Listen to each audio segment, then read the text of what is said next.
ที่เมืองจำปาสักจัดพิธีมอบเหรียญการละนึก70 ปีวันสร้างตั้งพรรคประชาชนปฏิวัติลาวตอนเช้าของวันที่13 พฤษภาคมนี้อยู่ที่สโมสรของเมืองจำปาสักได้มีพิธีมอบเหรียญการละนึก70 ปีวันสร้างตั้งพรรคประชาชนปฏิวัติลาวก็คือวันที่22 มีนาคมปี 1955 หาวันที่22 มีนาคมปี 2025โดยการให้เกียรติเขาร่วมเป็นประธานของสหายวีรศักดิ์สูนทรเลขาคณะบริหารงานพรรคเมืองมีห้องเลขาพรรคเมืองห้องเจ้าเมืองมีบรรดาสหายในคณะประจำพรรคเมืองกรรมการพรรคเมือง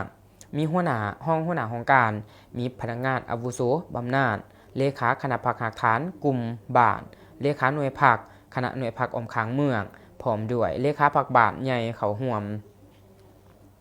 สหายบุญเทืองวงยาไส้ห้องหัวหน้าคณะจัดตั้งเมืองได้ผ่านบทสรุปการก่อสร้างหน่วยพรรคปลอดภัยเข้มแข็งนักแน่นประจำปี 2024 และทิศทางแผนการประจำปี 2025 ในพิธีสหายแกนศรีสุขแก้วจันทบูรณ์คณะประจำพรรคเมืองหัวหน้าคณะจัดตั้งเมืองก็ได้ขึ้นผ่านมติตกลงของคณะประจำพรรคแขวงว่าด้วยการอนุมัติมอบใบยังยืนหน่วยพรรคปลอดภัยเข้มแข็งนักแน่นประจำปี 2024ผ่านมติตกลงการอนุมัติย่องย่อเหรียญการละนึก70 ปีวันสร้างตั้งพรรคประชาชนปฏิวัติลาวให้แก่สมาชิกพรรคที่มีอายุพรรค30 ปีขึ้นไปกรมกองของการออมขางเมือง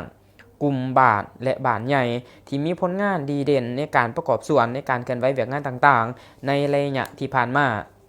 จากนั้นก็ได้มอบเหรียญการละนึก70 ปีให้สมาชิกพรรคกรมกองออมขางเมืองกลุ่มบ้านใหญ่พนักงานอาวุโสบำนาญจำนวน70 สหายยิ่ง8 สหายโดยการให้เกียรติมอบของสหายวีรศักดิ์สูนทรเลขาคณะบริหารงานพรรคเมืองจำนวน70 สหายยิ่ง8 สหายมอบเหรียญ70 ปีให้สมาชิกพรรคสมบูรณ์ที่ประจำการจำนวน62 สหายยิ่ง2 สหายมอบใบยังยืนหน่วยพรรคปลอดภัยเข้มแข็งนักแน่นประจำปี 2024 ของหน่วยพรรคหากฐานหน่วยพรรคที่ขึ้นกับคณะพรรคหากฐานสำนักงานออมขางเมืองจำนวน37 หน่วยพรรคและประดับเหรียญไส้70 ปีครบหอบวันสร้างตั้งคณะจัดตั้งศูนย์กลางพรรคจำนวน8 สหายยิ่ง4 สหาย